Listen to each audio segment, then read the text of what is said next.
Good morning, everyone. I hope you can all hear us clearly. A thumbs up if you can. Fantastic. Good morning. So we're about to start. Good morning. Can I ask that everyone mutes, please? Thank you.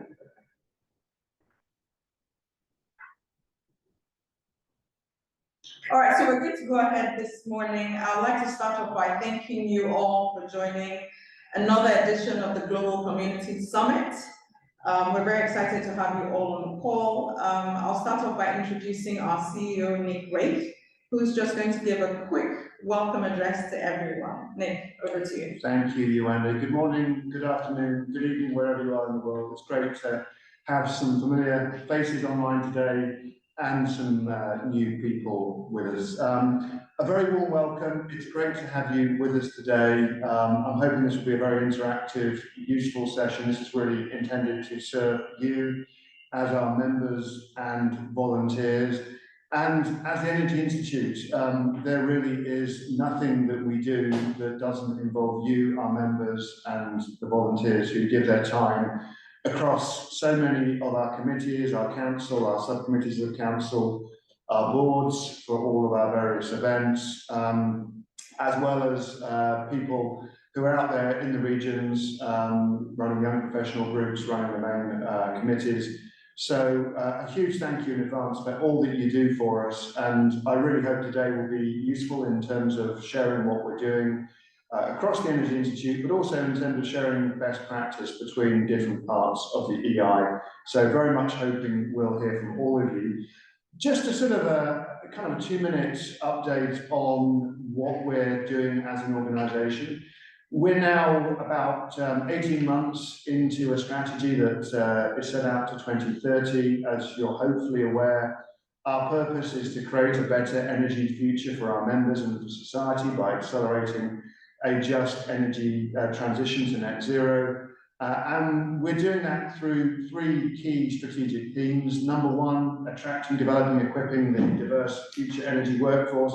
That is all about you, our members, but also about attracting new members and hopefully creating a far more diverse energy workforce than we've had historically. We've got some exciting plans in terms of our membership offer that Terry will talk about later, as well as the exciting plans we've got around our training offers that Lydia will talk you through. So a lot happening in that space. Secondly, in a world where there's barely a day where net zero energy transition isn't on the front pages of newspapers, sometimes for the right reason, sometimes for the wrong reason. Our role in terms of being a trusted, neutral, science-based organisation that can inform energy decision-making through convening expertise and advice has never been more important. This is something we're trying to expand globally. We do this through our events, such as International Energy Week each February. The other events we hold around the world, convening roundtables, and through our statistical review of world energy that we published in June of this year, and of course the Energy Barometer, which this year we're taking to the United Arab Emirates, but we'll publish it at COP. And lastly, the work we do with industry and with consumers, helping to make energy safer, lower carbon and more efficient. And we do this through a very significant technical program that continues to grow. Many of our members and volunteers are part of this program, working across a broad range of technical solutions from CCUS, aviation refueling, through to hydrogen integrity management and a huge array of health and safety related technical good practice. So we'll be saying a lot more about all of these areas today, but a huge thank you for being here today. And I hope you get value. Please let us know what you think. And with that, I'll pass back to you, Andy, to continue the program. Thank you.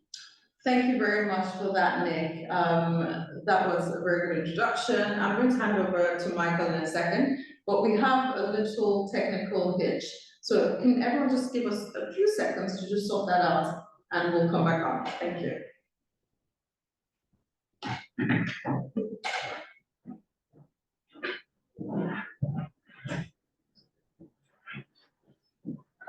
Okay, over to you now, Michael.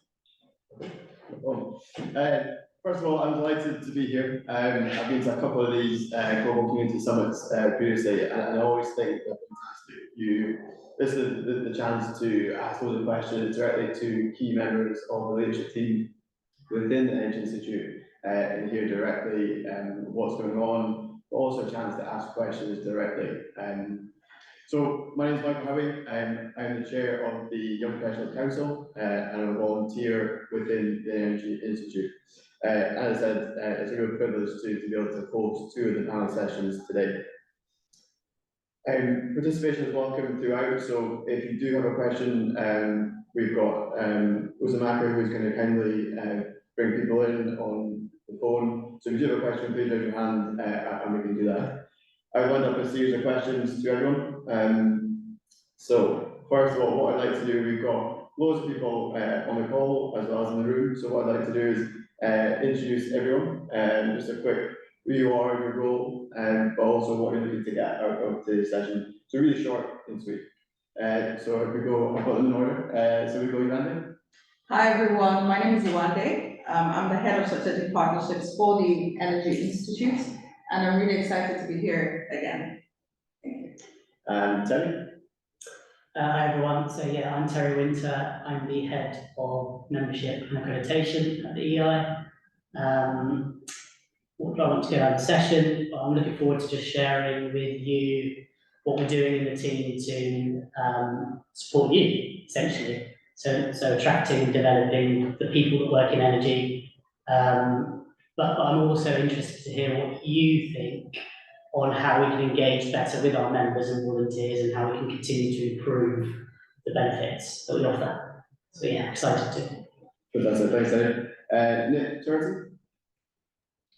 Yeah, thanks, Michael. My name's Nick Turton, and I'm the External Affairs Director for the Energy Institute. And what that really means is being responsible for how the Energy Institute presents itself to the world, including to members and other stakeholders, as well as some of the important pieces of content that we put out regularly and annually that I'm sure we'll come to talk about later on. Absolutely. Robin? Morning everyone, I'm Robin Snow and I'm the head of events at the Energy Institute. I'm looking forward to hearing what it is that we can do to better serve ourselves and what sort of things we'd like to be getting out of events and how we can form events globally as an entire community. Fantastic. Lydia? Hi everybody. I'm Lydia Malley, the head of training at the Energy Institute. I'm looking forward to sharing what we're doing in training and the exciting things we've got on the horizon, as well as learning a bit more about what you guys want from us and informing the future direction based on what you guys share. Fantastic. Thanks, Lydia. Martin?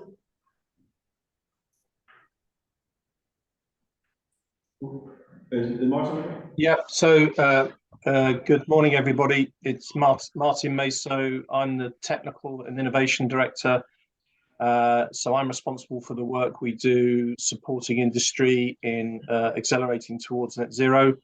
And I'm also responsible for linking some of the wider activities of the Institute and ensuring cohesiveness across the various parts of the organisation. That's it. Thank you, Martin. Charlie? Hi everyone, I'm Charlie Bush. I'm the senior editor of New Energy World, the EI's member magazine. I'm looking forward to telling you about how you can get involved in the magazine and contribute an article if you're interested in doing that. Thanks, Charlie. Idia?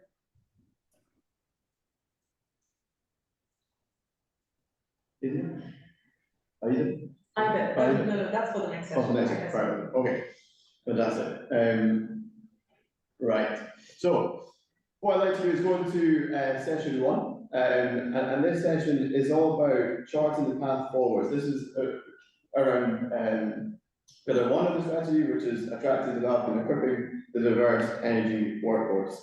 So for this session, what we're really keen to do is help us as members and volunteers understand the forward-looking vision and a call to action really to see how we can all get involved. So, Terry, what I'd like to do is come to you first. So there's a lot we're doing to attract and develop the workforce.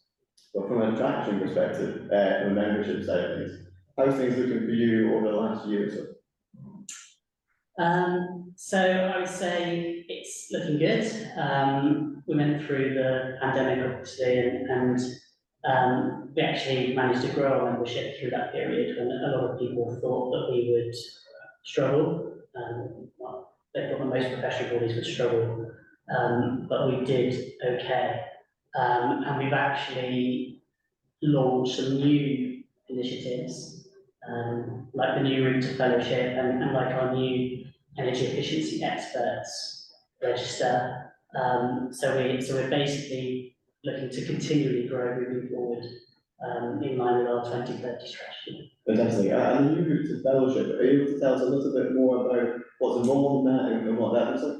Yeah, sure. So the new route to fellowship has been around for just over a year. We actually ran a pilot earlier than that, had a break to evaluate, and then relaunched. And the main difference about the new route to fellowship is that it's no longer about demonstrating a long set of competencies. If you want to apply now, you apply against a series of categories. There are 14 in total. You can apply against just one or two or a maximum of 3 categories. And you basically write a statement against those categories, explaining why you are special, why you stand out against that category.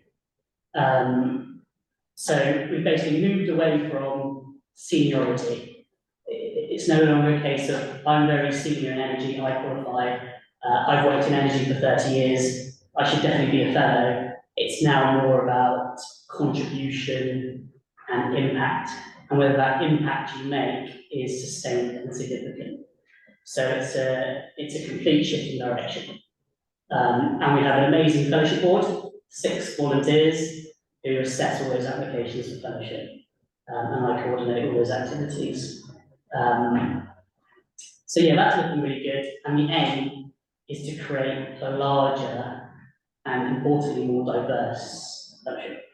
Fantastic. Yeah. And in terms of how we engage with those fellows, I remember I think back in 2019, or 2018 maybe, I attended a dinner in Aberdeen, and there was loads of fellows in Aberdeen, it was about 40 or 50, a really good discussion, brainstorming session over dinner.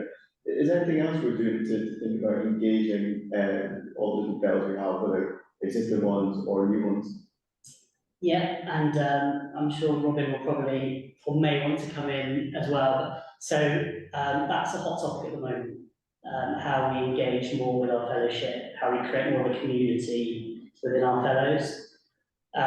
In July, July this year, we had our first fellows breakfast here at the head office.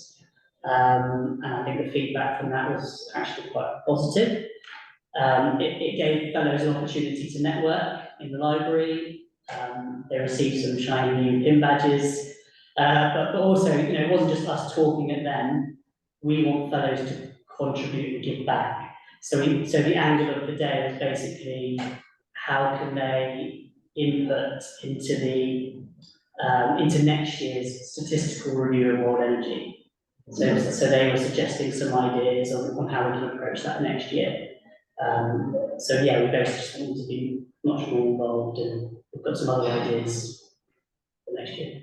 Okay, Yeah. fantastic. Robin, is there anything you want to add or go on that? Yeah, absolutely.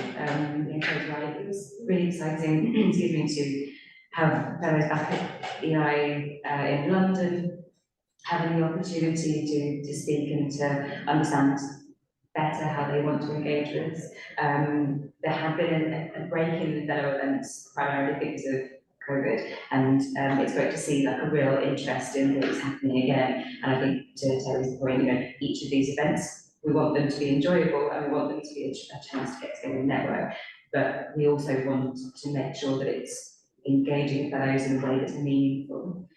So setting some sort of question as part of those events, and making their involvement, as I said, meaningful and that we can take forward as part of the work. So more information will be coming on that soon. We plan to do more fellows events every year, hoping to do one eventually every quarter, and potentially looking to take those around the world, but I won't say too much about that. Well, that's definitely something to look forward to. And if you're a fellow listening to this, is there any other way you can maybe think about getting involved or sharing your feedback in that sense? So yeah, there's so for the first time in a while, we did a member survey this year, again in July, and we're analysing the results of that as we speak. But that provided some valuable insight, because I think it's really, really important, not just from fellows, from all our membership, to hear their views on what we should do, and any decisions we make should have their opinions in mind. They should be well-informed decisions rather than just my team or whoever's team just making those decisions amongst ourselves. So the member survey was one way that we've started to collect some feedback, but we have fellows and volunteers working across our committees and panels, and we listen to their views in those as well. So yeah, I just can't help but thinking from if I take a young professional lens for a little bit for 1 second, there's definitely something there for me about how can we capture or use fellows in a way that can inspire the next generation coming through, and there's definitely something there. I don't know if that's going to spark any thoughts or comments in the call, but that's definitely one area to. Yeah, so I think our mentoring platform, EI Connect, is a great way to make that happen, and we definitely want to see more fellows volunteering, being a part of that initiative, and not just for the standard sort of mentoring of young professionals, but I think that's a really valuable way for kind of reverse mentoring as well. We saw how impactful the Generation 2050 initiative was, and it's so important that we continue to amplify the voices of our young professionals, and their kind of steer on what our direction is looking like and how they can shape that. Fantastic. Johanna, I'd like to come to you for a moment. I really want to keep this conversational and kind of lighthearted. From a global communities perspective, we've got lots of different communities across the EI, which are professional groups, as was mentioned, volunteer groups, main branches, and so forth. But what's the EI doing to foster that international collaboration? Yes, so I think the direct and some indirect, I'll start with the indirect ways that we're doing it already. We're finding that different communities are now connecting. One example I can give is Aberdeen YPN, who actually supported and, can I say, mentored another community being set up, which is Southern Scotland. Yeah. I have to give that to you guys, that's a big deal. That's the kind of thing we're looking for, ways to bring communities together. I mean, we're a professional organization, and this is how we believe knowledge can be shared, not just, demographic wise, but just because we have a wealth of professionals, we find creative ways to bring them closer together. Another indirect way is through the mentorship platform. I remember one of our young professionals also mentioned that she was being mentored by someone here in the UK. Again, it's a creative way to bring people together. Another indirect one is what we're in today. Global Community Summit, an opportunity for everyone to sort of be together, communicate, put out some questions. By the way, the chat box is on, so if you would like to ask any questions, throw that in there. This is just an opportunity for everyone to feel heard, and an opportunity for us to also show you what we're doing here at the Energy Institute. Another interesting thing about the Global Community Summit is that we're hoping that it will transition into a physical thing, where it's not really about just being here in London, right? We can go to all our different communities. We can come to you on your end. We can go to Nigeria. It's just an opportunity to showcase what's happening in all the different regions. I'm really excited about what this can be in the future. Another reason why today's meeting is a meeting and not a webinar, as you can see, is that we want to see your face. We want to hear your voices. This is a meeting. It's about making sure that the work we do at the Energy Institute is collaborative with our volunteers, members, and we that are here in the center. So those are my indirect ways. What direct is a platform that we've come up with. It's called the Online Community Platform. You should be able to see that on your screen now. This is still work in progress, but we're close to launching. And the idea is we want our members and volunteers to be able to talk about different things. We're going to have groups, we're going to have forums for discussions, we're going to have direct messaging also. This is obviously something that you would have to give people permission to contact you for them to be able to do it. And in today's world, and with everything that's happened post-COVID, it's very obvious that location is no longer a thing. You know, you can reach out to anyone, anywhere. What I'm most excited about with this platform is it's also going to showcase all our different interest groups. So take, for instance, if you're interested in net zero, we will have a net zero group, and conversations about this topic can continue to be had. You know, and it's not really about, oh, we only want fellows to speak, right? We would have our members in there, we would have our affiliates, we have everybody there able to share what they're doing, share the experiences that they have. So I'm really excited about Global Communities platform. It's going to be named something much shorter. We're not sure yet. So if anyone has any great ideas on what we should call this platform, feel free to post it on the chat box. Fantastic. There's loads of questions I've got in the back of my mind that as you're speaking, the first thing that comes to mind is, well, when's that going to be ready? Because that sounds a great way to connect everyone. I know you said it's coming, and don't want to push you too much, but roughly when's that? We're definitely launching before the end of the year. Oh, fantastic. A soft launch.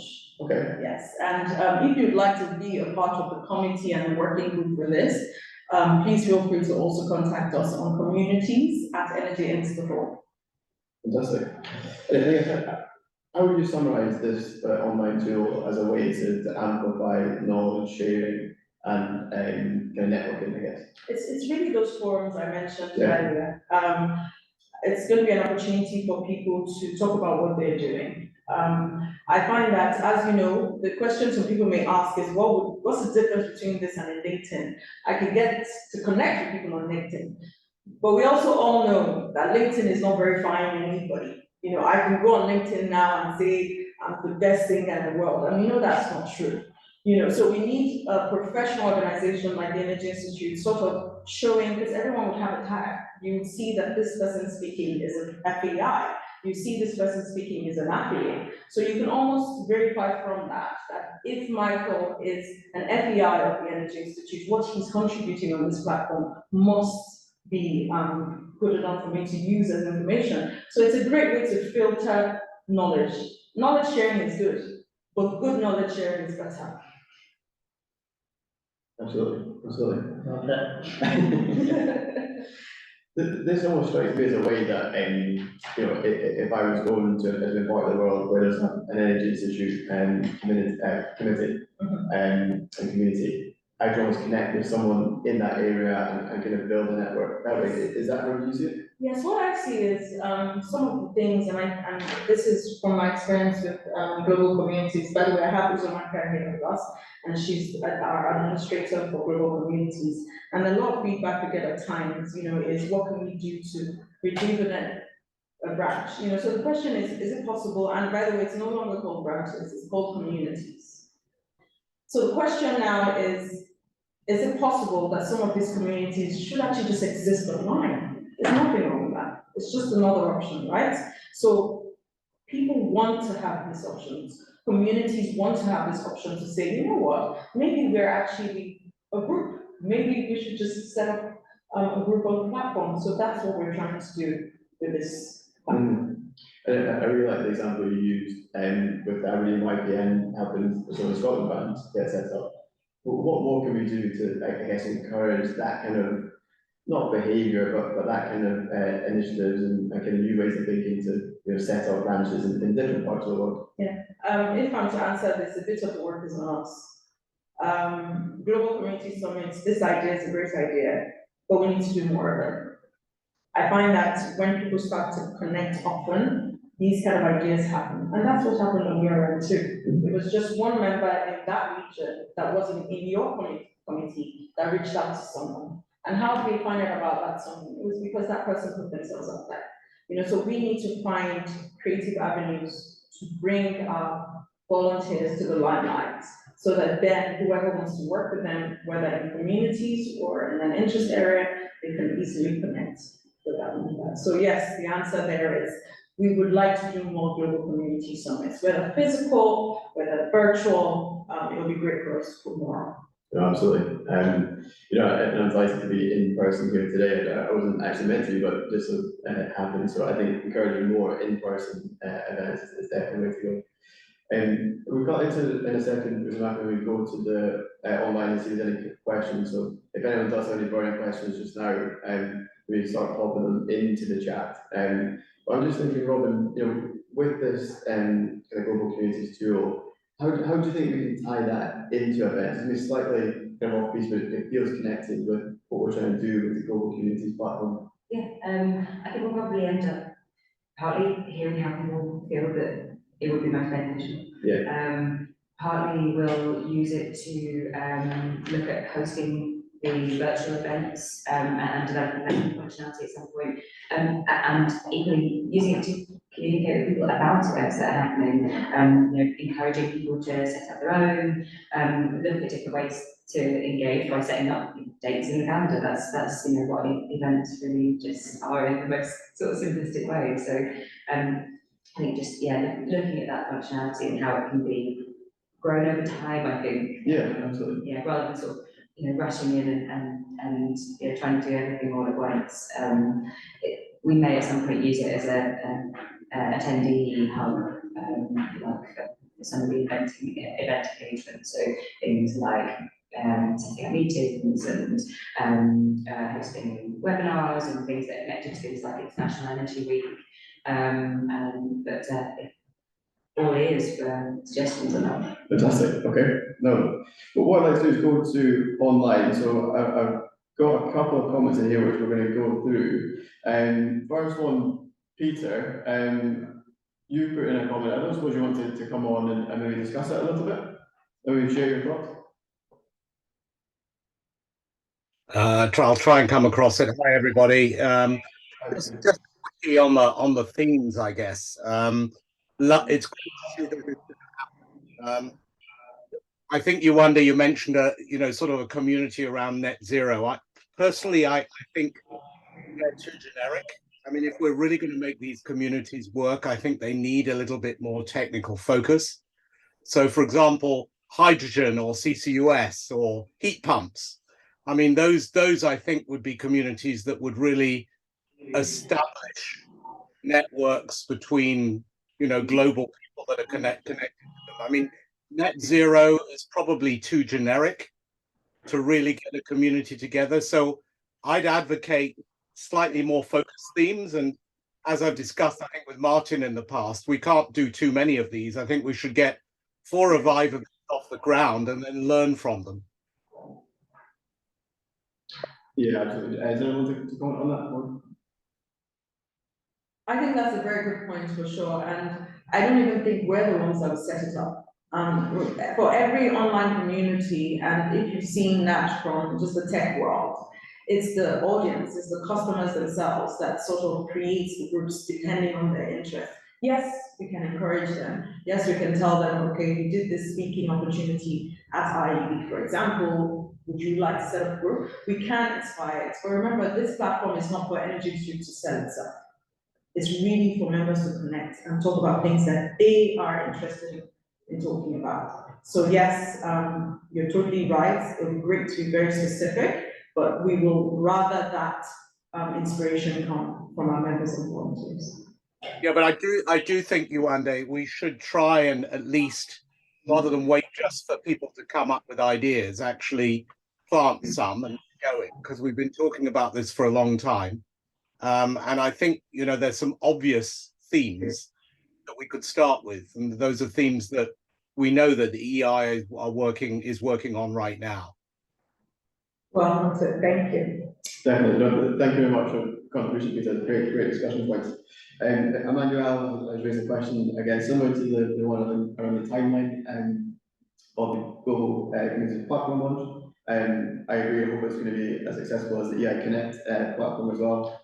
And there's also a suggestion we could include an explore window to restore from a specific YPN branch as well. So maybe something else we can take offline to consider.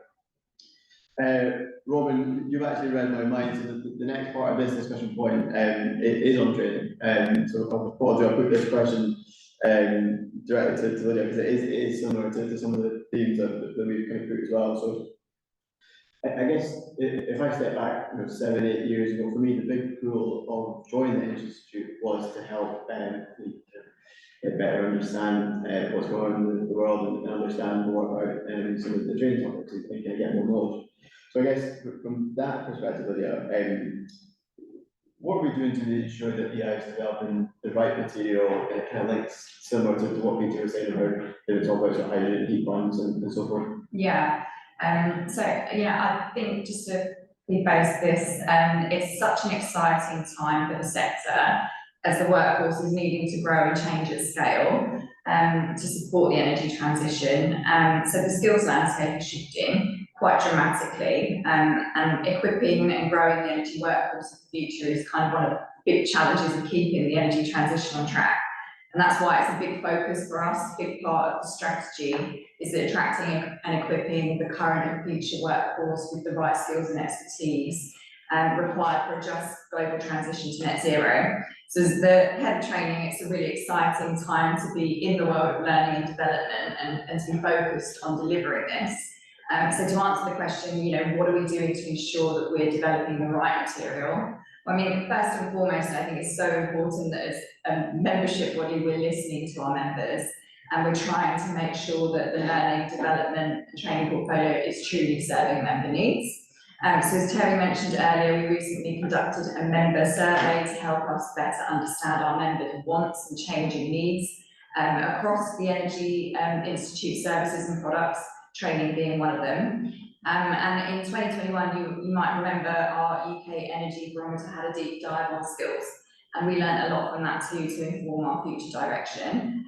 So just some stats that are of interest that we've been using to inform our future direction. That survey found that engineering and technical skills still remain the most sought after by employers. 57% of respondents wanted to take training related to net zero in that following year, but many had concerns about the availability, the time and the cost of those courses.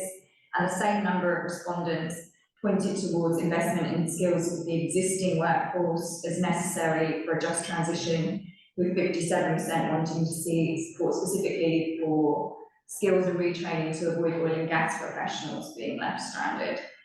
So we've taken all of these insights and we've been working to improve our training offering over the past couple of years.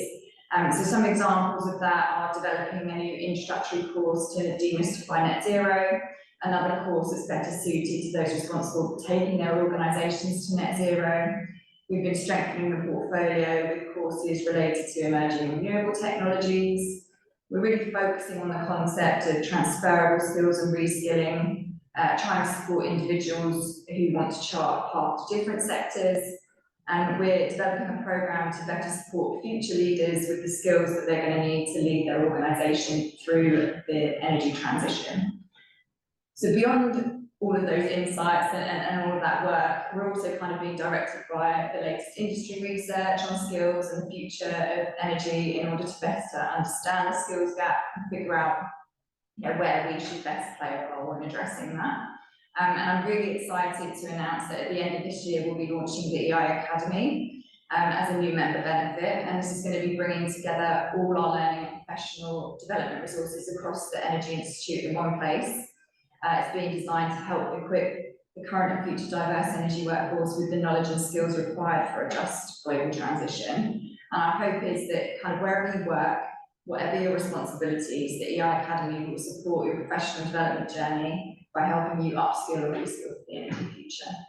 Fantastic. No, there's so much going on. I think that's definitely the pool of membership for sure. So it ties in really well. In terms of that CPD element, I remember that was a big focus when I was going to Wayth events and everyone that attend. We get that, so it's similar to the events we run. How do you connect that CPD element to any volunteer or member that's coming to these events? Yeah, I mean, I think I think we could definitely do a better job of making it clear, you know, what we feel counts towards professional development and how that can be recorded. You know, knowledge is power. I think one of the most powerful things any individual can do is learn something new, gain a new skill. And there are lots of ways that we do that across the EI and things that can help your career. You know, you can do that more formally through the training courses where it's kind of clearer how many hours of CPD you're doing as part of that course. But of course, you know, continued professional development isn't just about attending a training course.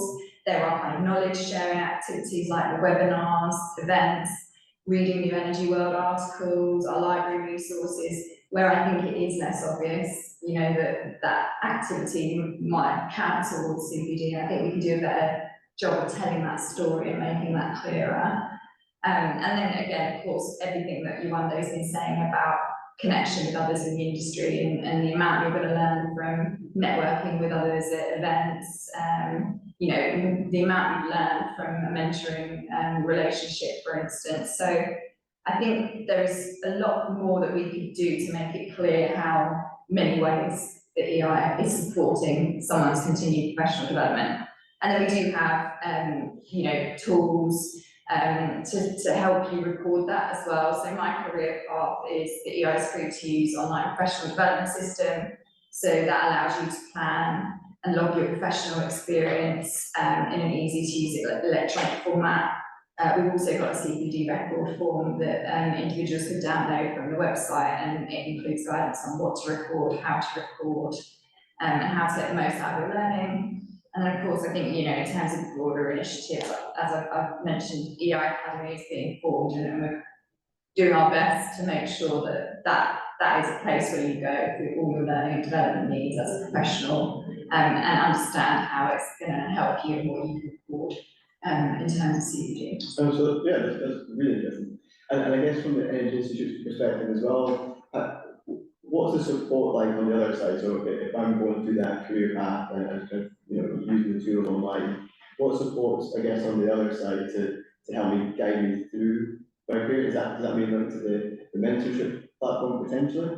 Yeah, so yeah, there are links there. As part of the EI Academy, we're also developing some learning pathways for certain kind of specific roles where we have the most kind of expertise. So if you were an energy manager and you wanted to get from entry level to far more advanced, that pathway will be clearer to you. And we also are hoping to develop a more general kind of leadership pathway where an individual can come in at entry level and understand the steps that they might need to take to get through to executive level. But I think it kind of depends on who you are as well, because all of our professional members under the EI Code of Conduct have to maintain their knowledge and skills and have to submit annual records, and it's the support for that kind of process is much more clearer and obvious in Terry's world.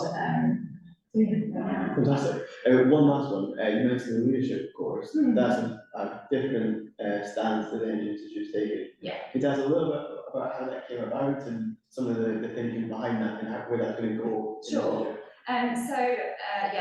The program that I'm referring to specifically at the moment is an executive leadership and energy program, but we're hoping to build a pathway that supports individuals throughout their career and ending up as a pinnacle at that point. That came through as kind of a brainchild of one of our volunteers based in the Middle East. Our Middle East chair, Dr. Wadagan, he came to us and said, I really think that there's a need for this. And I think it would be something that the Energy Institute would be really well placed to deliver on. And, you know, I've been in this role for about a year, and it's quite clear to me that we're not doing as much to support more generalists in the energy sector. So it sort of seemed a no-brainer to be developing a leadership and management sort of pathway, to be strengthening the portfolio in terms of softer skills as well. But this executive leadership and energy program is very much focused on what future energy leaders need in terms of skills, how that's shifting, and what sort of transformational skills they'll need to have to be able to lead their organisations in the best way possible and to achieve the best outcomes for their organisation. So yeah, that came from one of our volunteers, and I think that's a really exciting sort of thing for us to follow through on. And I'd definitely love to hear from more of our members and our volunteers in respect of if there's something that you really feel like that I should be doing, delivering on, please get in touch and let us know, because we'd be happy to scope it out and take a look at it for you. Fantastic. No, I think there's a lot of great issues going on, and if you can hear more from people about that type of topic and what you want to see and develop, that's all going to go from strength to strength for sure. I'm just going back to the online chat. So Ian, good morning to you from Mexico. I'm going to go back to your question. So collaboration is essential, especially in areas where political rules like here in Mexico. But what's the EI's opinion about the U-turn of the British government on net zero 2030 gasoline diesel car being pushed back 5 years? Well, that's a tough one. Oh, that is a really tough one. I wish I'd read that copy before. That's the one we might take offline, unless anyone wants. Nick Teague. Nick, would you like to comment on that one? Yeah, I'm happy to. And it's a really great question. Politics rules not just in Mexico, but in the UK.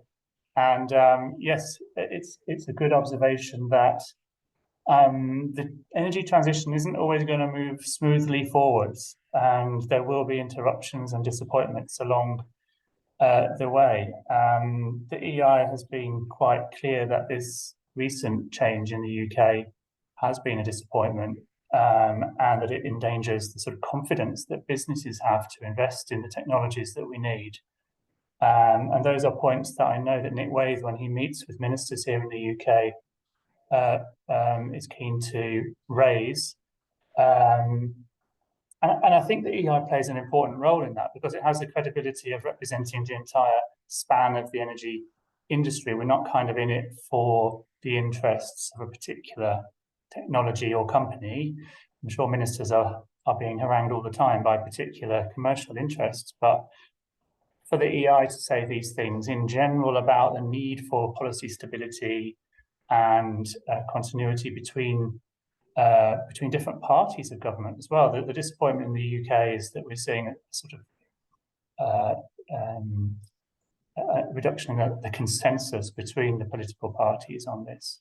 So yeah, Ian, it's a great question, and we're doing what we can, and I hope we can call this a blip rather than a trend in the UK's record. Yeah, absolutely.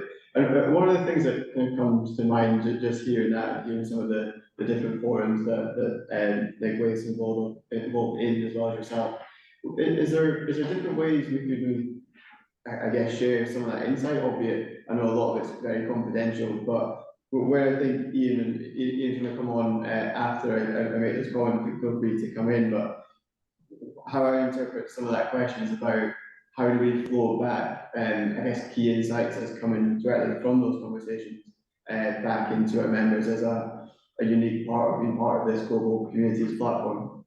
I know some of it's going to be very sensitive, but and Michael, if I could sort of broaden it from the platform that you've been talking about, so things like the energy barometer, which have for years, for 8 or 9 years now, really helped us understand what our members think. And it doesn't just help us understand what they think and what they, how they observe their industry around them and the politics of industry around them, but it also gives us confidence to go into meetings with stakeholders, even in government, to say certain things to government. For instance, that we need to see policy stability, or that energy efficiency should be the first stop on the policy ladder before we get to talking about other forms of energy. These sort of general points, we know our members think them, and the barometer and other things that we do are a really good way of us sort of testing the views of our members. At the end of the day, we're nothing without the expertise of our members. So it's really important that we use those channels to get that sort of sense, and to almost give us at head office a sense of permission to make those points to others. Yeah, absolutely. Ian, is there anything you want to come in off the back of that, or ask anything further?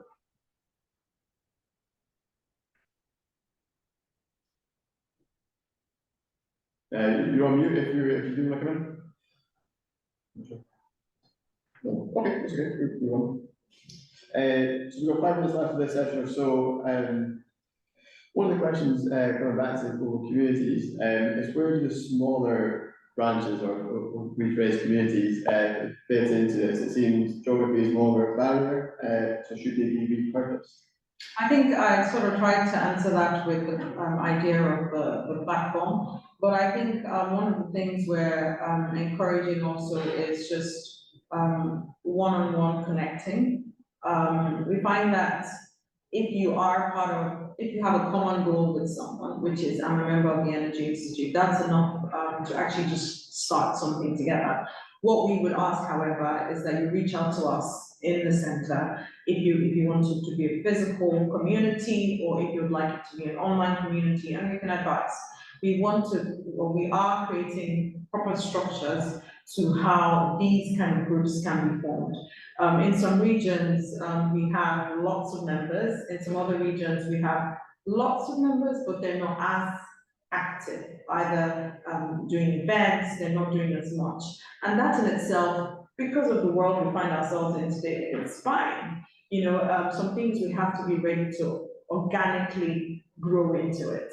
And just, you know, go back to the drawing board and say, what's the activity we need to do in this region? One thing Uzramaka and I have noticed from all our different conversations is a lot of communities are trying to do it all. You know, let's do this, let's do that, our calendar has to be super busy, and it just seems so daunting that at the end of the day, not much is actually done. I always advise, even if it's just one thing, that you're sure, impact-wise, you would make impact, and you'll be able to reach as many people as possible, focus on that, and have us in the center support it. You know, do you need funds? Do you need speakers for an event? Do you need sponsors? Whatever it is, you know, reach out to us. Don't feel like you're an island on your own in your region. We're all here together for the same purpose, for the same EI's vision. So please reach out to us and let's see how we can work with you. That is a more connected way of working going forward for sure, and this is a drive that. Absolutely. There's a couple of comments in here referring to training. So welcome the addition of training, online training, particularly the module focus. As I believe micro certifications are very helpful to quickly accelerate people to work in areas new to them, are working jobs and skills development mostly. So again, there's a lot of feedback coming through from there. So it's great to keep that feedback going if we can. And there's one, so Peter again, so executive leadership program, great initiative. Hopefully something to roll that out on an international basis, which I know is part of it, isn't it? Yeah, absolutely. Yeah, so the pilot's going to be run with the Middle East cohort, but in the future, we really do want to see this going global. So yeah, key regions of focus would clearly be Singapore, Malaysia, Nigeria in the future. Yeah, it could go anywhere. So we're just going to see how it goes, build on that success. Fantastic. So that's 2 deadlines we're going to watch carefully: executive leadership program and the global communities launch, so for sure. Ian, I do just want to pick up the point you made, because I think this deserves some recognition. So it's 4:45 with Ian. Can't come on because you're with the family, so and that's massive dedication, but great effort for that. So what I'd like to do is move on to session 2. So this session is all about amplifying impact. So how can volunteers contribute to advancing energy decisions, leveraging their expertise for a greener, safer, and more efficient energy future? And for this, we have Charlie, Robin, Nick, and Martin. But anyone else in the room, feel free to comment. So the aim for this session is more to discuss the pivotal roles volunteers and members have in helping the EI shape that the energy landscape. Key discussion areas, we've got New Energy World, Energy Barometer, what we've done with the stats review more recently, International Energy Week, as we're going to get closer to that, as well as the technical program, which all is run through the Energy Institute. So the first one I'd like to start with the Energy Barometer, and probably Nick, this is one probably in your direction. So for me, the Energy Barometer is more traditionally been, I guess, UK based, but we're taking it to the Middle East for the first time this year. Can you help us understand a little bit about how that came about, and more importantly, how can we get more people involved in that? So as you say, the energy barometer originates from a project started in the UK, where the EI obviously has its roots. But the decision to sort of change our approach and try something different this year originated almost from two directions. One is centrally from the EI Council itself, which has set a strategic direction for the EI to be more global in its footprint and more global in its reach and relevance. And then separately to that is the enthusiasm that we've had from our branch in the Middle East, and I think somebody referenced that already. But the enthusiasm from our branch in the Middle East to play a more active role and almost to be a sort of centre of one of several centres of growth for the EI's footprint. So those two nudges, if you like, are sort of pointed to us trying something different with the energy barometer this year. And the particular reason for doing it in the UAE is probably obvious to everybody, which is that the COP talks take place in Dubai from the 30th of November. And I think we feel that it's valuable to try and articulate the views that energy professionals, not just our members, but others as well, have in that market, which is, you know, a very different one to the UK, a very different energy industry, but nevertheless one that's facing similar challenges to many countries on this transition, and is suddenly in a leading role on the global transition to net zero. So we're planning on, in fact, we've completed the survey now of members in the UAE. We're doing some further interviews, and a report will be published around the time of COP28, which I hope will bring some insight into the challenges and the views, and in a sense, either press for more activity in that country, or perhaps challenge some assumptions about what's going on in a Middle East state of that kind. So we're really looking forward to it, and I hope everybody will take a look when it comes out. Absolutely. And with that report, how do you envisage members particularly using that report? You know, is it just for insights, or what do we do to kind of follow up on some of the themes identified? Or does that help shape the kind of follow-up year report, or is there anything more we can be doing with that report? Yeah, so it's not something that just gets put on a shelf. And in the modern day, we don't, you know, we've also stopped producing physical reports. These are online. It's a dynamic report online, so people can explore the findings themselves dynamically. But also it's the basis for further engagement. So initially when we publish it, it's the basis for engagement in person at COP, for engagement on social media, but also our branch, I know, is really keen to use it as the basis for further discussions with stakeholders and potential partners in the country to demonstrate that we've got connections and insight relevant to that market that the barometer from the UK wouldn't really give. So it's part of an ongoing engagement effort and our effort to grow in geographies outside the UK. Absolutely. And just on that theme of growing it, is there a way we can think about diversifying, I guess, the participation demographics, or whether it's, you know, taking a certain lens for maybe a young professional lens in region as well? Is there scope to include that? Absolutely, and I should probably emphasise that this barometer this year, this UAE barometer, is led by the branch in the UAE. It's supported by us in the head office in London, but it's led by that branch. It's also in part led by the Young Professional Network, which is one of our more active young professional networks in that country. So it is already including a broad, diverse spread of age groups. We're also really careful to make sure that the population in the survey that we do is representative across energy types. So not just, for instance, in primary fuel production, but also on the demand side, in renewables and in other innovative technologies. So it's intended to be diverse, and yeah, so I hope the final report does reflect that. Fantastic. looking forward to reading that when it comes out for sure. Charlie, from a new energy world perspective, I look forward to every time that comes out, you know, dedicate the morning to reading through some of the topics that are in there. One of the questions I was thinking about this section was how can our members get involved in the magazine more directly? Yeah, thanks, Michael. So as I'm sure you know, we publish every Wednesday, and our content includes 2 to 3 in-depth feature articles and 1 opinion-led comment piece. So we basically have a constant need for industry experts to contribute articles. And occasionally EI members have written for New Energy World. We also have the ongoing Energy People series that we're publishing once a month. But we basically don't want the magazine to be a one-way channel of communication with us sort of telling members, this is what we think.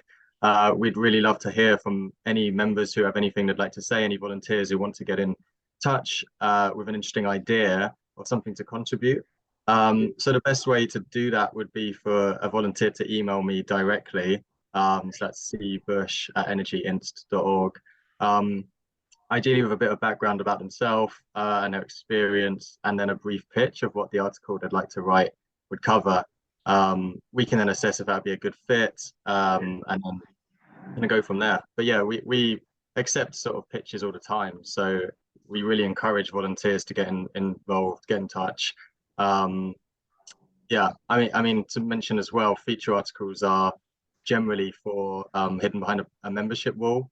So they are just for EI members, they're exclusive content, but at certain times of the year, for example, in October, this coming week, next week, all of the content is open access to anyone.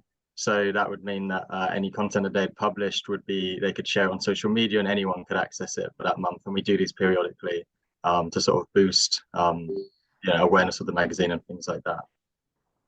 Absolutely. And if you're looking for content and there's someone on the call today that was keen to share content, is there a certain theme that you would like that to be in, or are you open to any kind of theme? Yeah, so we do work from a sort of content schedule that has topics throughout the year, just to make sure that we're covering all the topics that we need to cover throughout every month. But we don't, it's not religiously sticking to that. So as things come up in the sector, as new developments arise, we accept all kinds of commissions, all kinds of pitches that are relevant to things happening. So yeah, essentially, if it's relevant to the energy transition, if you've got the background to write on this topic, then we'd definitely be keen to hear from you. Fantastic. I think we'll be able to share Charlie's email at the end of this, won't we? I think, yeah, Yes, absolutely. yes. Fantastic. Can you just put it on the chat box now? Yeah, okay, fantastic. Let's do that for sure. So Robin, International Energy Week, it's not far around the corner. I attended last year for the first time. It was a great experience. How are you getting on this year for planning the content? I know there's loads of events to coordinate and run, so are you able to share an insight into where we're at with the programme just now? Yeah, absolutely. The programme for this year is looking incredible already. Anyone who missed the news update from the last week, it's been a very exciting week of securing speakers. So we have McGregor, CEO of OMG, was announced this week, along with the likes of Professor Jim Skier, Dan Lola, our President's Award winner from last year. So there's some already fantastic speakers. You know, the narrative is in place. I urge anybody on the call to go and spend far too much of their day looking at the International Energy Week website. You know, in line with that, we also have been looking at some reflections from last year or from this year's programme, and where we can sort of develop things further. So anyone who attended the 2023 event will remember that we had some interest from activists, and we want to make sure that instead of shutting out any particular groups, we are looking to engage further. So you know, there was an article in New Energy World that you'll have seen from Just Stop Oil. We're actually bringing them into the conversation this year so that we can make sure that we're having balanced conversations. So as I say, please do go to the website and fully boots on all of the, speakers and the topics that we're going to be covering.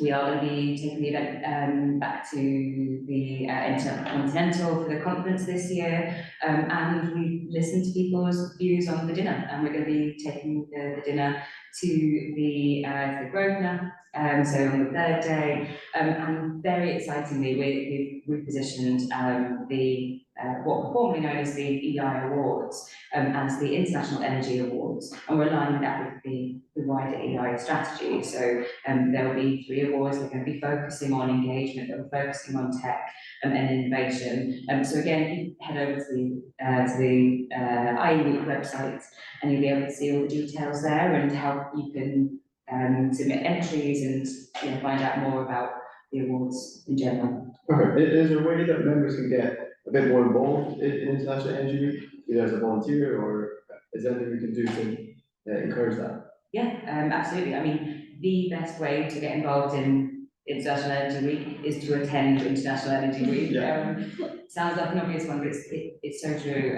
Being in the room for those conversations, hearing what these experts have to say, having the opportunity to ask those questions, it really is the best way to be there. Not only is it a conference, we do have the exhibition as well. There are, our own team is going to be there talking about membership and talking about the technical program as well this year. We'll be setting up additional events and things as part of it. So I urge people just to attend, if nothing else. If people are interested in volunteering, then they can drop me an email. We'll share my contact details after this, because we do have opportunities for volunteers as well. And we're going to be extending something of a student program this year as well, so that we can make sure that we're bringing people in from across the industry and not sort of focusing on just our core members, who of course we're very excited to welcome to the event, but we want to make sure that we're engaging at different levels as well. So young professionals networking included. So yeah, best thing to do, drop me an email. Fantastic. There's a lot going on. And just on that last point you made around that young professional arm sort of angle, I guess last year it was on day 3. Is there a different approach this year to integrate a bit more throughout the 3 days?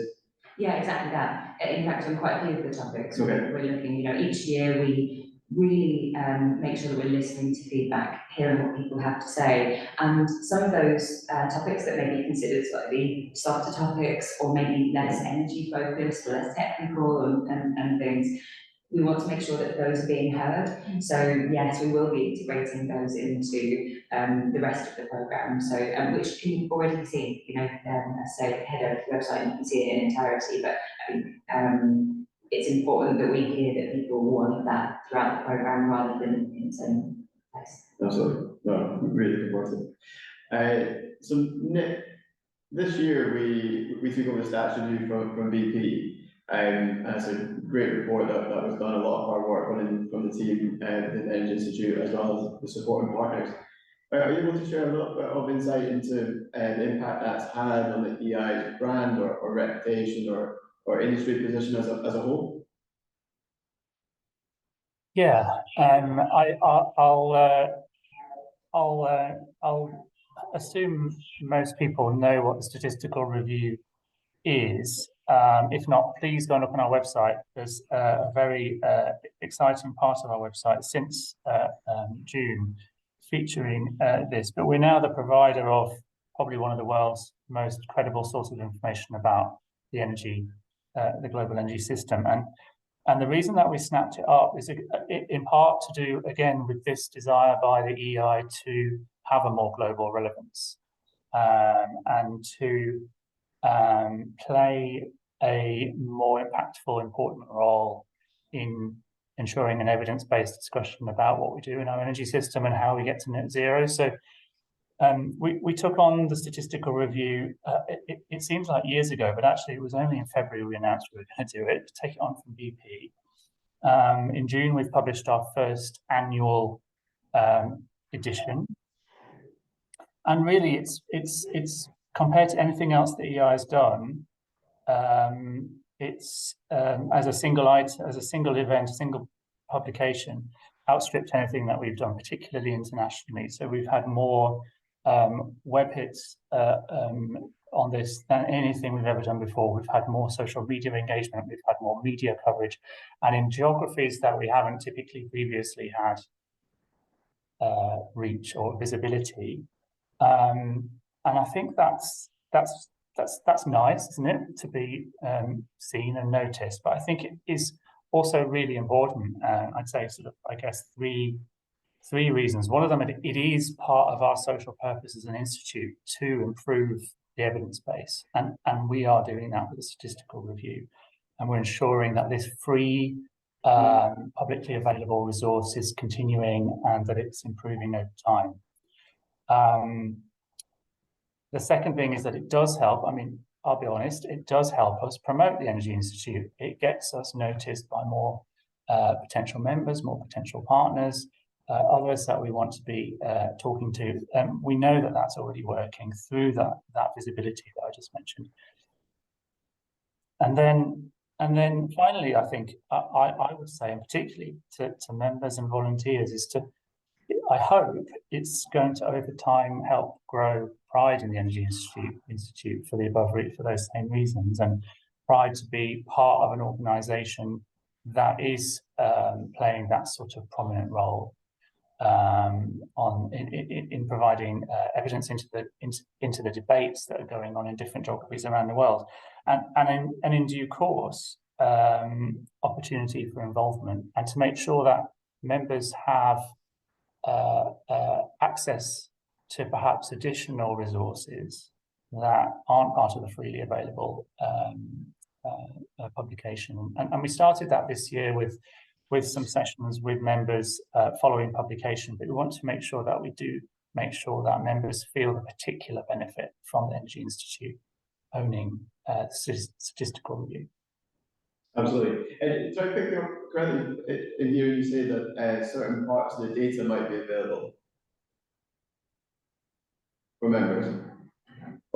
So what I suppose one of the things we're keen to work out is how do we make sure that members not just have access to the data, but have access to the people behind the data. So we ran an event, I think it was in July this year, alongside the AGM, in fact, where we had the team behind the statistical report, the statistical review, presenting, but also answering questions about it in an exclusive environment. So how did we go about the data collation? How have we gone about producing the report? What are we planning to do in the future? And to input into the shape of the statistical review in the future, because it's not a static product. It's evolved over the last 72 years while BP has been the custodian, and we intend to evolve it further. There are things about it that we're not happy with, things around some of the methodology for data analysis, things around some of the presentation of some of the charts.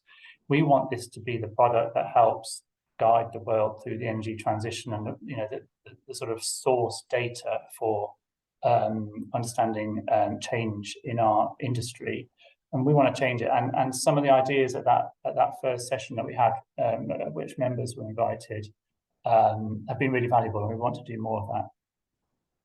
I think that sounds like a fantastic way to engage members, but also demonstrate some of the unique benefits of being a member of the EI. So I would love to see what impact that's going to have and the numbers going to for next year, benefit-wise, because I quite like data, to be perfectly honest, and be able to get behind the scenes and unpick it and just ask questions. That's an experience that you don't normally get, especially when it's used to be run by BP for the last 72 years. So that is exciting. Martin, in terms of the technical programme, are you able to just give us a little bit of an update on where we are with the project that you're working on with the technical committee just now?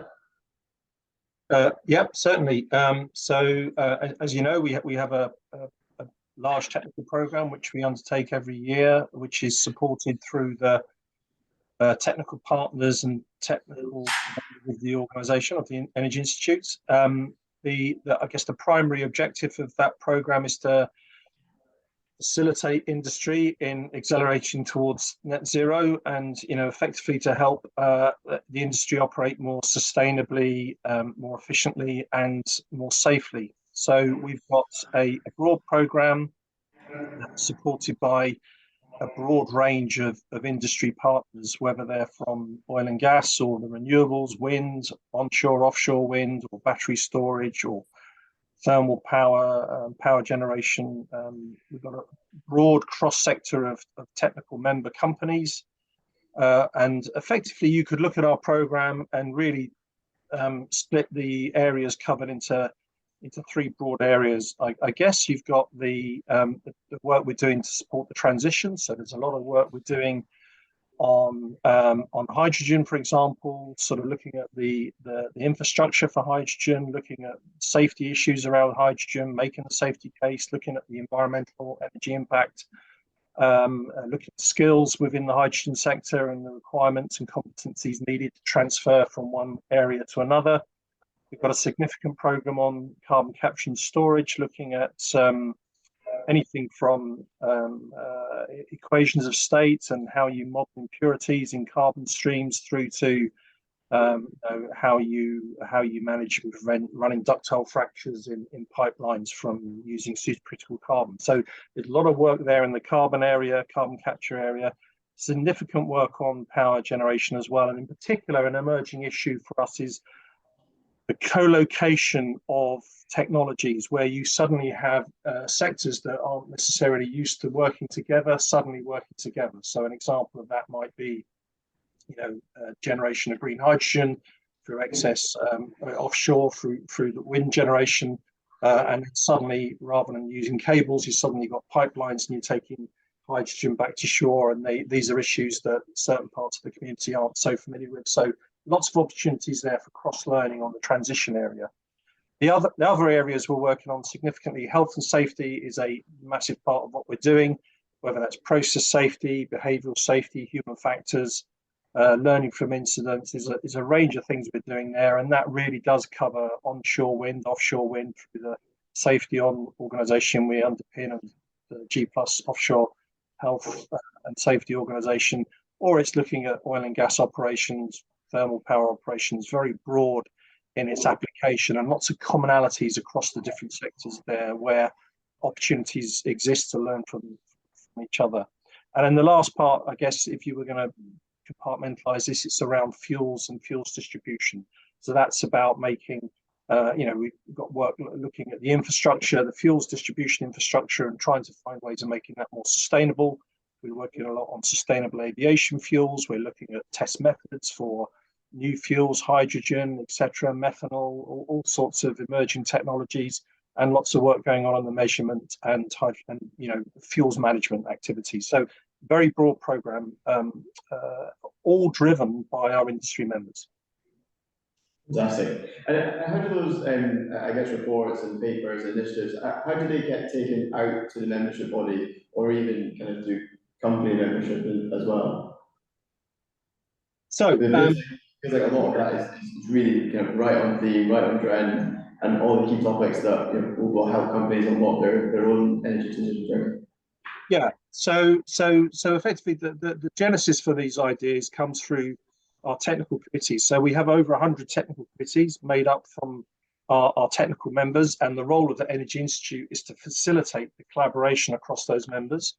Our role too is to bring in other experts, expertise from other sectors or regulators or academia into that discussion, so that we know that when we produce some guidance, and we are producing guidelines, good practice guidelines, we know that they are there and they are suitable and fit for purpose and have the buy-in and support of all of the stakeholder community.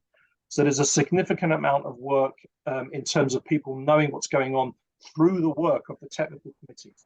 But once that work is then effectively through the EI published and produced, we will put it on, make it available to all of those partner companies for free. So if you're supporting the EI through your company membership, partner membership, everything we do on the technical area, you get access to for all of your staff globally for free. So we know that there are in excess of 20,000 downloads of our guidelines made every year. We know that the Toolbox Learning from Incidents app has, over the last 2 years, in excess of 100,000 different users. There is a significant amount of use of this work in the ether, out in the industry, globally.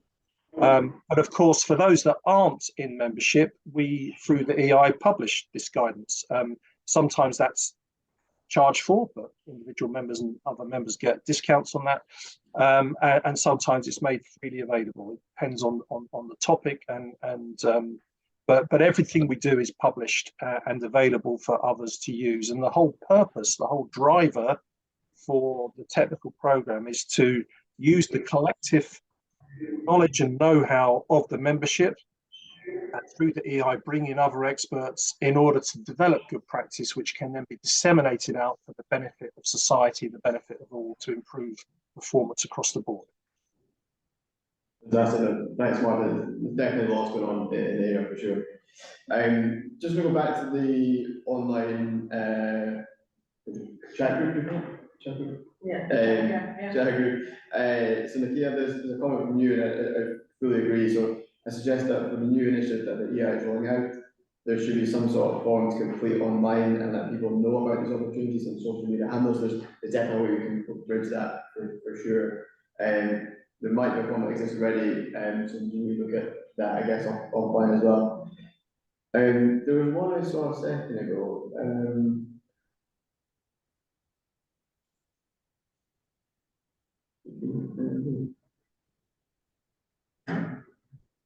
Yeah, so Elaine, to general comment here, in my opinion, there's a pronounced detachment between the energy engineers and the way the Energy Institute's general agenda is discussed and managed.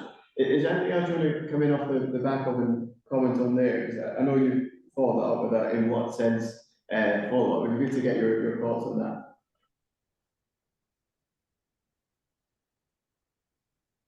Elaine?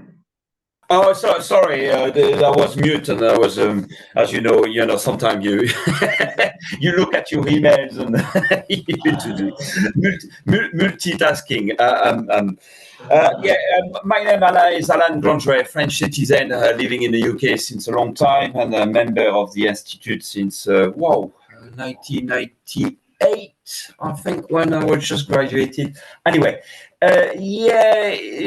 The detachment I try to emphasize is, as we professional engineers, and when we on site, when we're visiting a process plant, like my background is in the glass industry or steel or what you call the all carbon industries, the main detachment is that energy related requirements are more how the process can achieve them, on the practicalities of the use of energy and the saving that we can make, or the benefit in terms of the yield. We need energy to make our economy to tick right, and I'm honest with you, it's every time, when I am on site and when we do energy related engineering works, our main focus is maybe more down to earth, more practicalities on site, more things on than related to these issues. So that's where I think there's sometimes a detachment where the Energy Institute voice is focalized on, and I know there's no what you call an impartiality on some of the message, but it's more like on carbon reduction and the net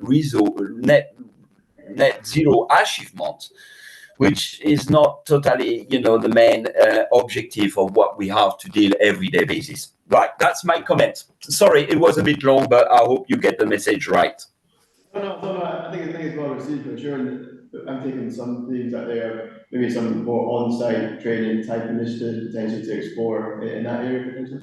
And I think a lot of the outputs from the technical program are kind of more focused on those sort of topics and deal more with sort of on-site and practical issues and guiding people through processes and all of the things that they would need to consider to operate in the most safe way, etc., etc. So the good practice program definitely is geared towards that, and then of course a big focus of us is still on the kind of risk management training that we deliver, and we're continuing to explore new courses in that area in process safety, human factors, asset management. There is a lot that we offer at the Energy Institute. I think we just, to be honest, need to be better at presenting that to our audience, and that's kind of what a lot of our initiatives are focused towards achieving.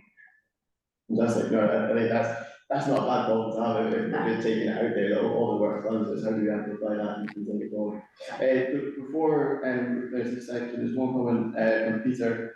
I think our long-term aim for the energy volunteers should cover both global and more local regional issues. This will help broaden the readership of the publication. Yeah, completely agree with that as well.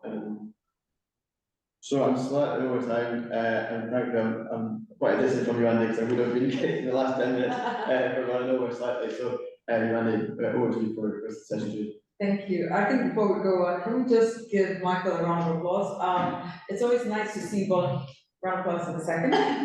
It's always nice to see volunteers that really do put themselves out there to give back to the Energy Institute, and we really do appreciate this. So thank you very much, Michael. Round of applause.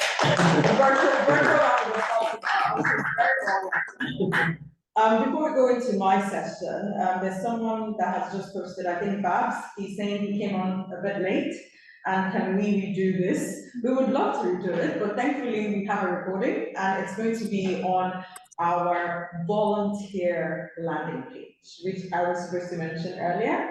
One of the feedback we got from the last Global Community Summit is our volunteers would like to be recognized a bit more. And we realized that one way we can do that on a regular is actually to put it online for everyone to see it on our main page. So the work is already there. I'm glad I did say this beforehand, because I know Michael would have put that again as another timeline to watch. But yes, the landing page will be live before the end of this month, next month, I beg your pardon. So please take time to go through it. When we're sending you the response to say thank you for joining this call, that link will be there. So please go give us some feedback on what else you'd like for us to add there. If you have any photographs of the fantastic work you're doing in different regions, whether it's events, whatever networking sessions you're doing, share them directly with communities at energyinst.org, and we'll begin to post all that on the volunteer landing page. So thank you, everyone. Thank you especially to our heads of departments also that joined and supported us on this platform. All right, so we're going ahead to session 3. I'm super excited about this session, and it's really just because of the mix and the vibrantness of all the people that are on the call today. I'm going to start off by introducing Ida. Ida, are you online yet? Can you please unmute, just so I'm sure, and please switch on your video. You're muted, Ida.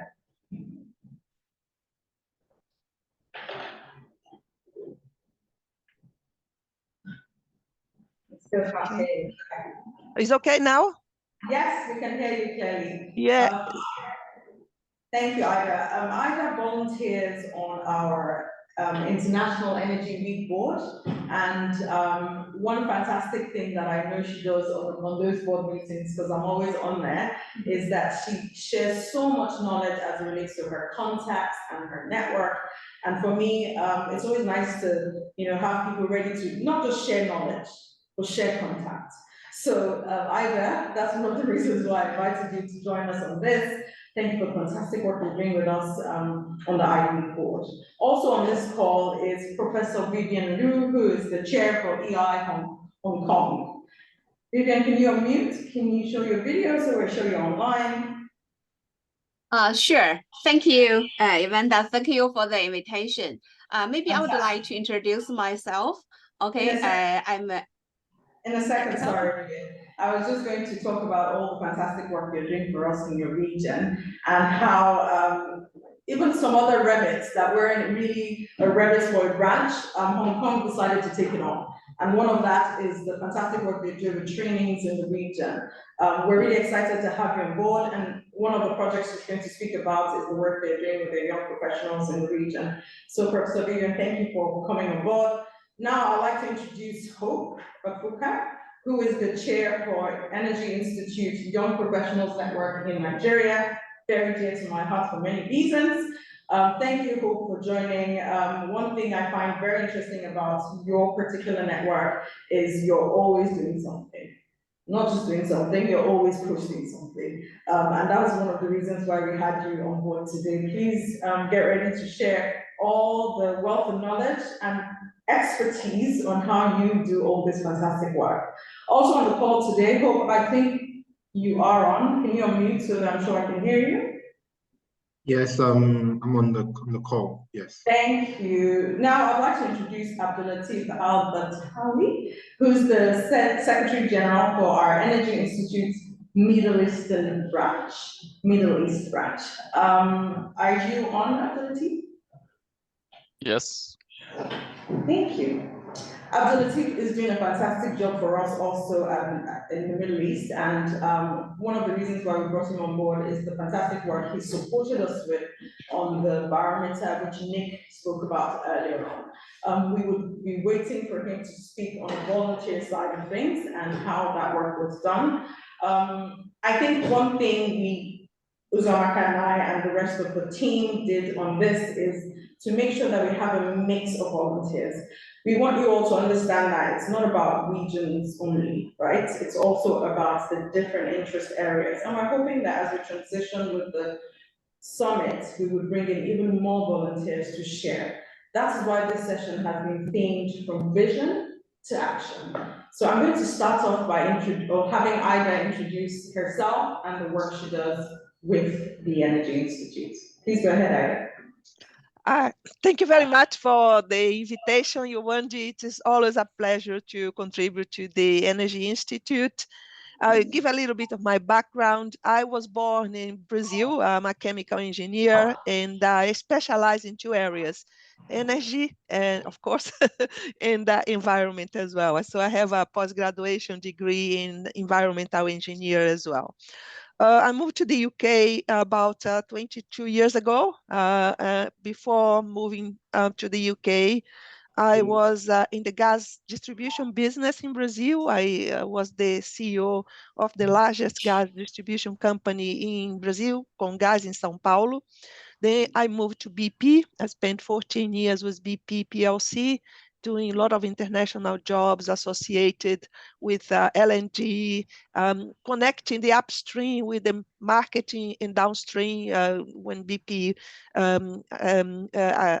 it was awarded contracts in the upstream, LNG origination, and BP Solar, because BP was one of the largest manufacturers of solar panels in the early 2000s, before we had the big competition from the Chinese manufacturers as well.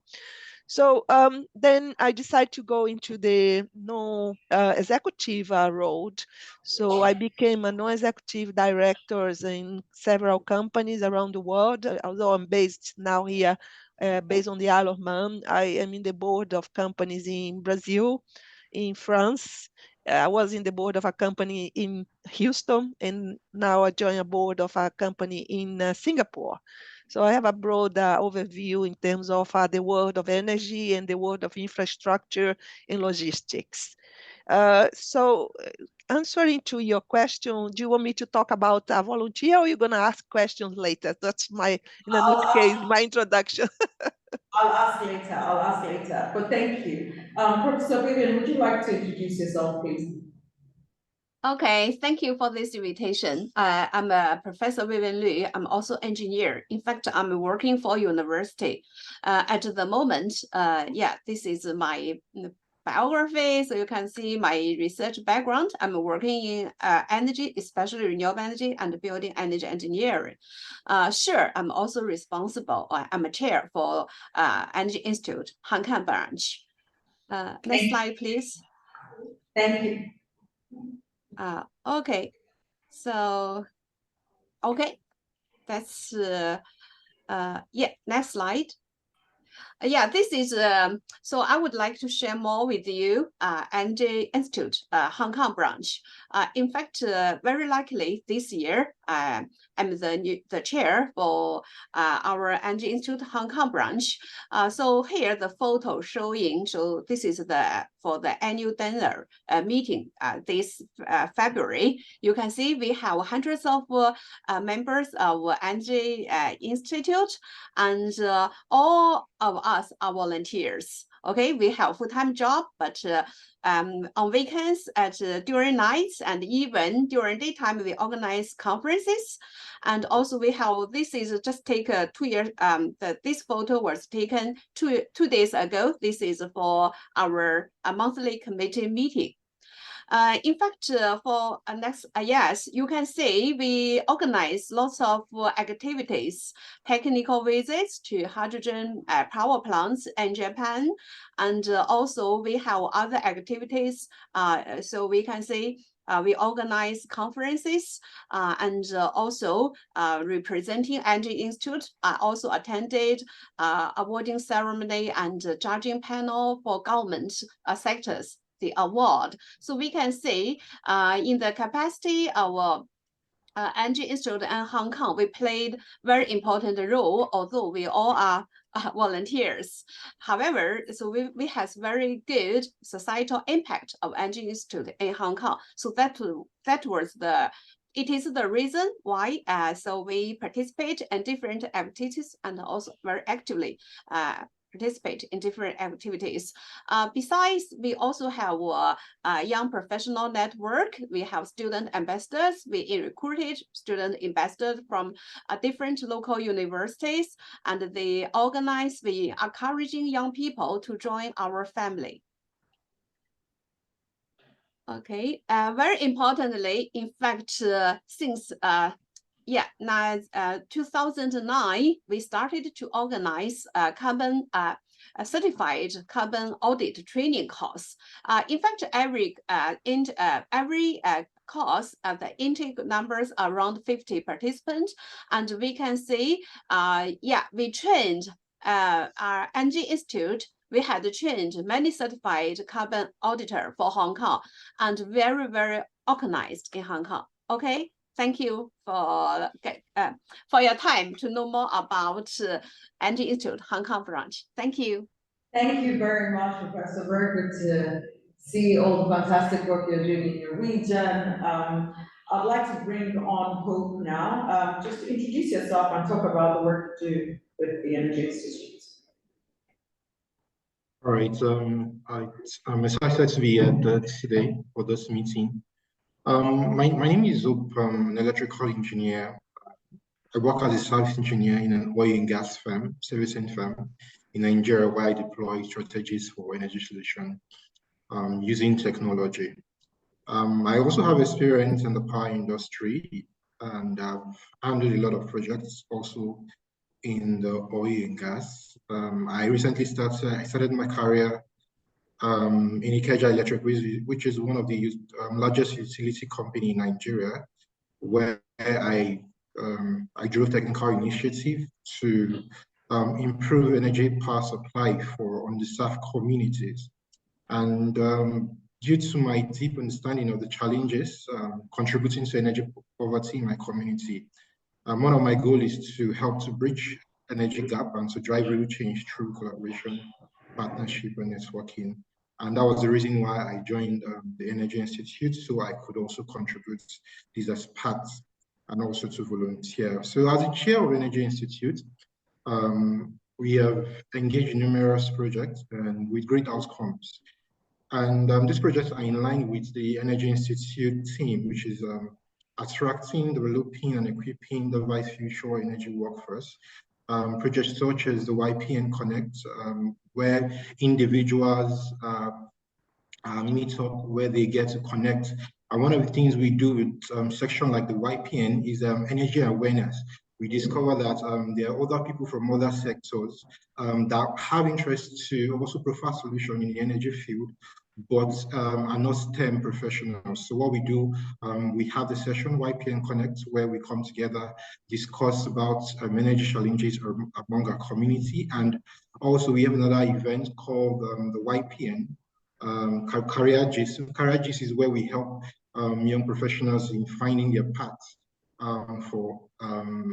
in the energy space. So for those who are interested in renewables, we link them up with mentors, we advise and we discuss in such meetings so that they can be able to find the path. Okay, this year, while I went out to carry out a project for my company, I met a very young guy. His name is Timothy. He was on this call, and he's reading electrical engineering. He was interested in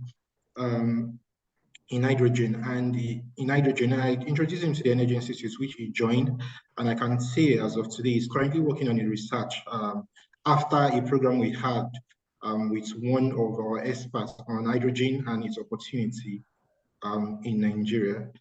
We have other projects, but as time goes on, I'll just give updates on what we've done. So currently, we have a timeout with CEO, which will be happening this today. We have decentralization of Nigeria electricity markets, which was a workshop, which Nigeria electricity markets were just recently decentralized due to the incoming president, which is the new president we have here in Nigeria. And we have other projects which are going to come up later in the year as well. So these has provided us an opportunity to give back to the society, to provide energy solution. And one of our major projects we started this year was the YPN project, which we call the Light Up project. So the Light Up project is we go to schools, we look at schools that have limited power supply. I think we met a particular school that had limited amount of supply in terms of electricity. They have availability of electricity about 4 hours. We met with the principal, we spoke to them, and through collaboration with companies around, through the YPN Connect ambassadors in the energy who have also volunteers, we're able to partner with companies who were ready to say, okay, I want to invest financially. And that part of that project is also to train from the age of 8 years to 18 years on how things about energy, just energy awareness. And we are going to install a solar system, a renewable energy for their schools. So the project is currently going on. A lot of sponsorship has started coming in, and we hope to accomplish that this year as well. Thank you. Thank you. I'm sorry, I didn't mean to cut you off there. We're just running out of time, but thank you. I like that you're bringing in your actual case studies, and it's very impressive. I'd like to ask Abdulatif to do the same, please. Introduce yourself and talk about the work you do within the Middle East. Thank you, Yewande. I'm a chemical engineer background, and I've worked more than 20 years in the chemical and manufacturing sector. More recently, I moved to the, if you say, the built environment sector. So I'm currently the director of Emirates Green Building Council in UAE. I joined the Institute of Energy and the Petroleum Institute in 1999 when I was doing my master's degree in Sheffield. And I think maybe a few years later they merged, and then Energy Institute, came replacing both. And since then, I'm a member with EI, but I really started engaging with EI when we had the launch of the Middle East branch. I think it was in 2011 or so. And since then, I joined the advisory board for the branch, and then I became the treasurer, and then the honorary vice chair, and then secretary general for the Middle East. During that journey, we've done really a lot of activities in the Middle East, but more specifically in UAE. The branch is based in UAE. Number of, we had the HSE Middle East Forum, organized by EI. We had 3 or 4 rounds. We've run so many, lectures, seminars, meetings, where our members, were engaged or even, speaking, presenting.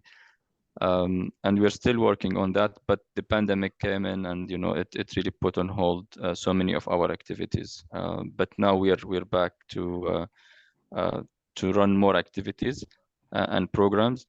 The focus now is really on doing more of, programs or activities that really influence first of all decision making in the region, increase the awareness of our members, but also other stakeholders of what the EI is doing and can do, and the key role that we can play in the transition period, especially that nowadays everyone is talking about that. UAE, Saudi Arabia, and other countries in the region has committed to transitioning to net zero 2050, 2060, etc. And this is where we are now really focusing on with the team in London, but also with our members in the UAE and the Middle East in wider. Thank you very much, Ability, for that update. Ida, I'm going to come back to you because I realized that you didn't really explain how you support on the board. I think it would be great for you to just talk about, the themes and how you come about with your speakers and topics and things like that, and what that entire process is like so people can understand what your volunteering experience is like. Sure. I joined the board of the International Energy Week a couple of years ago, and I've been contributing with knowledge and expertise from other markets because the conference is international but based in London, and is always useful to listen to perspectives from regions like Latin America that are not necessarily very active here in the United Kingdom. So one of my tasks in the board, in addition to promote it, because I think it's each one of us is an ambassador for the International Energy Week, is to contribute to the program. We saw Robin talking a few minutes ago. She's brilliantly conducting the organization of the conference, but also to bring perspectives from other regions. For example, to give you an idea, if you look at energy transition that my previous colleagues here in the conference talked about, Brazil is a totally different from the Middle East or Europe, because in the case of Brazil today, 85% of the electricity generation in Brazil comes from renewable sources, mostly hydro, but there's huge growth in biomass, solar, and wind. The big problem for Brazil in terms of emissions of greenhouse gases is about forestry and agriculture. Brazil has a very big agriculture sector and use intensively nitrogen fertilizers, for example, and you have also the issues of cutting down vegetation to develop new pastures and new cultures. So each country, each region, we have a different energy transition, and we need to understand how does it fit with the global picture. So it's a different, Latin America is very different from Europe and the Middle East. And we have oil, but we are not huge oil producers, except Brazil, that oil production increasing. And in Brazil, natural gas is still seen as a transition fuel, helping to decarbonize the economy, particularly the industrial sector, moving away from fuel oil and a little bit of coal, for example. So I try to bring these international perspectives from other regions, promote the Energy Institute, and also use my volunteer experience in other entities to also help to produce more content and also help on participation. I'm a member of the board of the Institute of Directors in London, and we are also like the Energy Institute charter institution. We have more or less the same number of members, about 18,000 in the IOG, 23,000 in the Energy Institute, but we are led by volunteers work. without volunteers, our institutions won't be as important as they are. So I have to always emphasize the importance of bringing more volunteers, committed people to help us to develop and deliver our programs and bring more members, because we are in a world where connectivity and participation is key to develop the energy transition, but also to have a more cohesive world. Thank you so much. One thing I got from that for sure is the importance of being an ambassador for the Energy Institute. You also mentioned the importance of bringing the global flair to our main flagship event, which is the International Energy Week. I'm going to switch on the spot, because you've just mentioned that you're part of all these different professional organizations, and I did look at it on LinkedIn, and I was super impressed because I think you have like 6 or 7, I might be exaggerating, lined up. My question is, what's the biggest challenge you faced? It doesn't have to be just Energy Institute, just volunteering generally.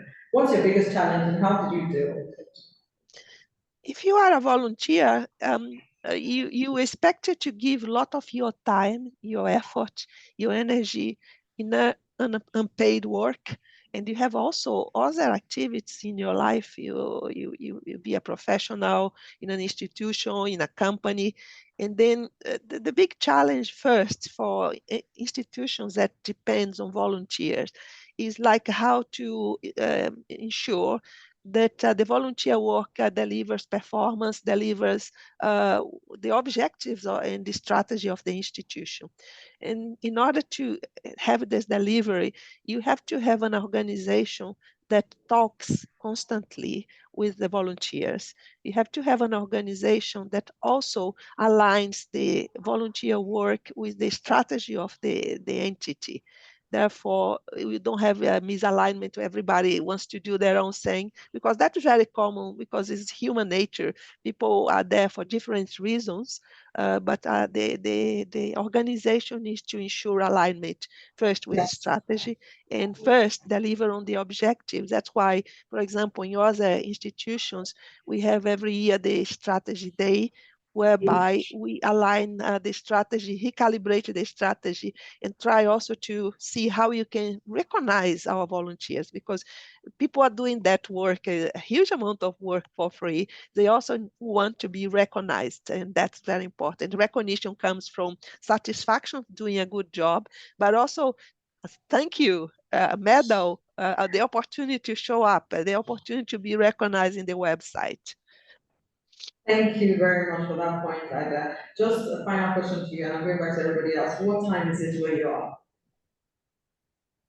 Couldn't hear that. What time is it where you are? It's 2 o'clock. It was 2 o'clock, Colorado time. Okay, because you told me you were somewhere and you were going to be up at 6 a.m. So we're good now, right? Yeah. Okay, great.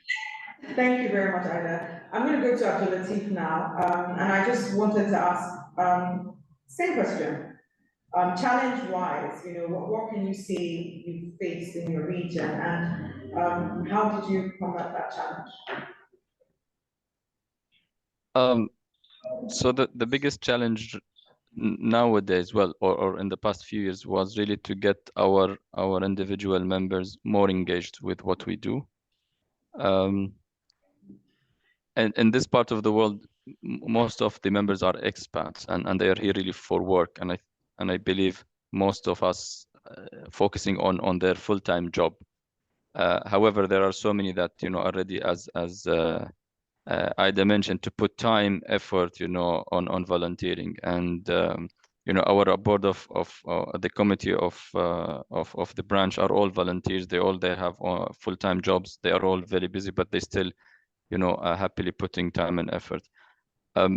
But I think the question is, why do I volunteer? Why do I have to volunteer? This is very important. And sometimes I speak with people who say, why are you doing that? Why are actually they ask me sometimes, why are you paying for the membership in first place, not just volunteering? And then my answer is that, well, it really depends on how you look at membership. Some would say, well, I paid something and I'm expecting a return on that. if you look at it from an investment point of view.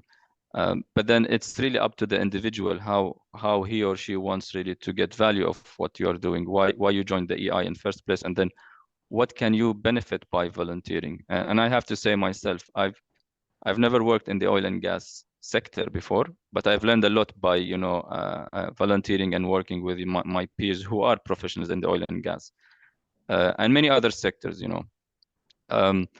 So getting those individuals together, I think this is a challenge we faced,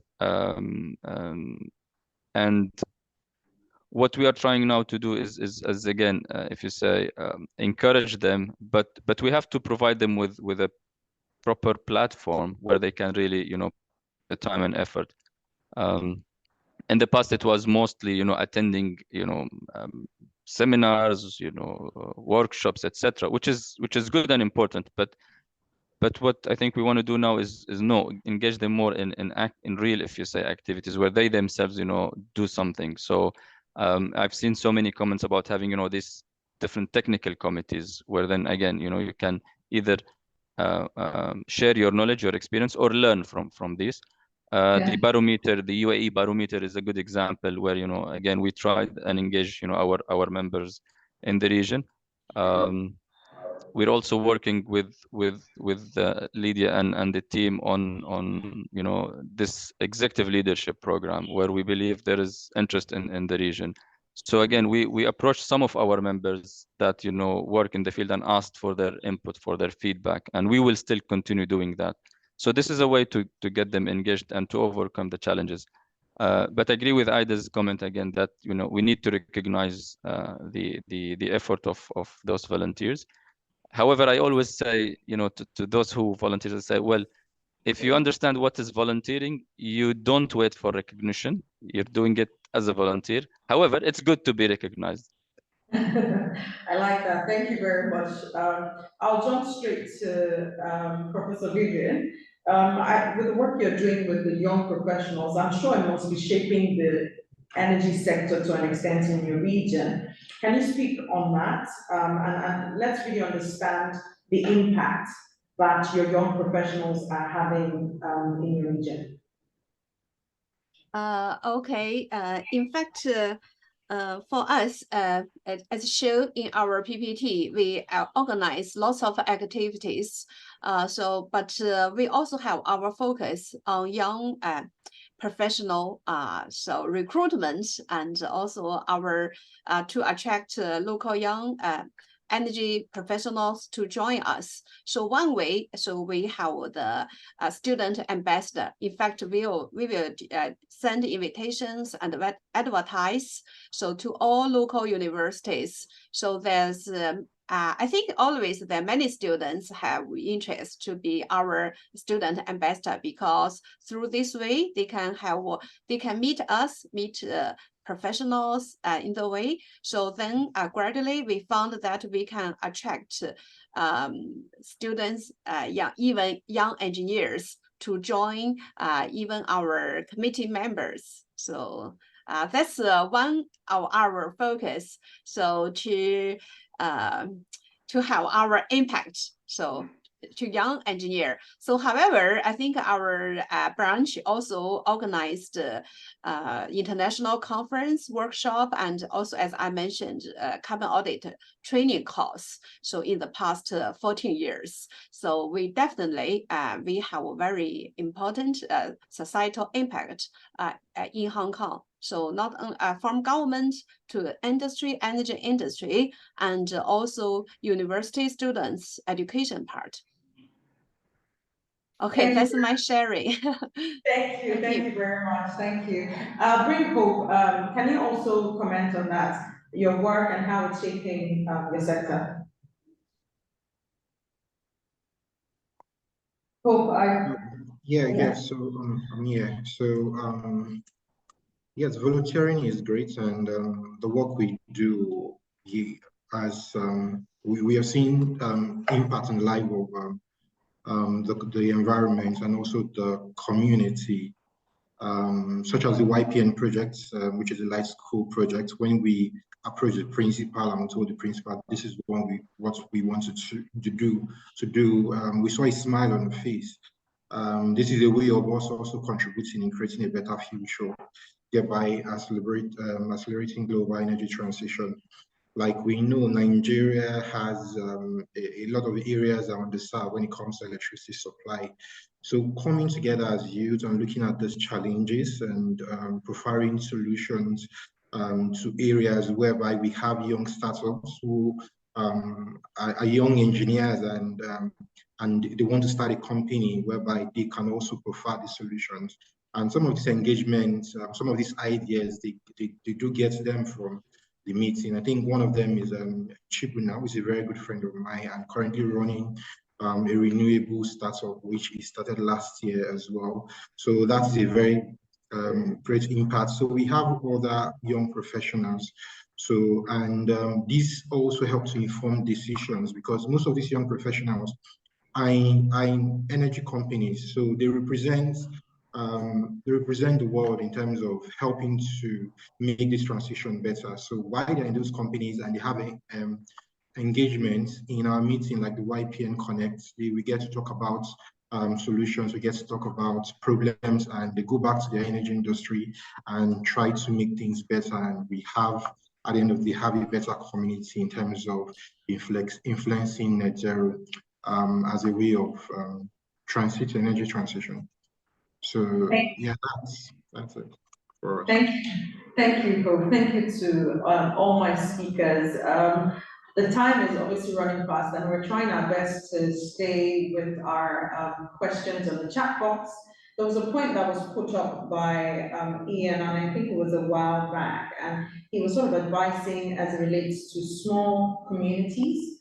And his point was that we can give our members or volunteers in those regions the opportunity to present at different organizations, including, I think you mentioned something, commerce, what's that? Institutes and things like that. It's important to encourage volunteers to go and represent the Energy Institute in the marketplace.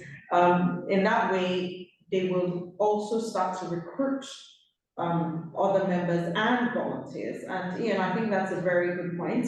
I hear you can't come on to speak at the moment, but thank you for that contribution. Ida, can I have you to just conclude this conversation with just where we want more volunteers on board? How can you encourage more people to come within our volunteer network? Ida. It's me? Yeah, sure. You have a big platform. I was looking at your LinkedIn page. You have 43,000 followers. You can increase, and I think use your electronic first. Use your electronic platform to encourage more volunteers by promoting the beauties of volunteer, because it's a beautiful thing to give something back to society. It gives pleasure. It showcases your expertise, because as a volunteer, you also showcase your expertise. But you're giving back to society. You're connecting to other people, particularly in a big world where now I have the pleasure to talk to somebody in Hong Kong, somebody in Nigeria, somebody in the UAE. It's very important, this type of connectivity. And second, ourselves, ambassadors, people that work around the Energy Institute, we can promote that. And if you develop some toolkits that encourage more people to come, I think it's very important. In every event that we organize, we invite more volunteers. So it's a multiplying effect. So there are several pronged approach. Thank you very much, Ida. Thank you for your time. Thank you, Ida. Thank you, Professor Vivian. Hope, Abdulatif, thank you. We don't have a lot of time, but I've just put up something on the chat box, and that's our feedback poll. Would love for you all to please quickly take time to do that, but do not run, because I have my CEO back on desk here, and he would like to say a huge thank you while we're talking about recognition. So please welcome Nick Wayth as he gives the closing speech. Well, it's not a speech, Joanne, I'm conscious of time, but look, it's been a really engaging session. I've been in the room, I've been watching it online. There's a lot happening here in London today. I guess I'm struck with a real sense of the passion of our members and volunteers around the world. It's brilliant to see the innovation, the way you're just getting on and doing some brilliant things. Secondly, I think that's driving real impact. The work you are doing within the regions, within technical committees, within the events we organise, is having real impact with civil society around the world. And that has never been more important in a world where reaching net zero has never felt more important. And yet the polarisation we're now seeing is perhaps making that a little more challenging. So thank you for all of that.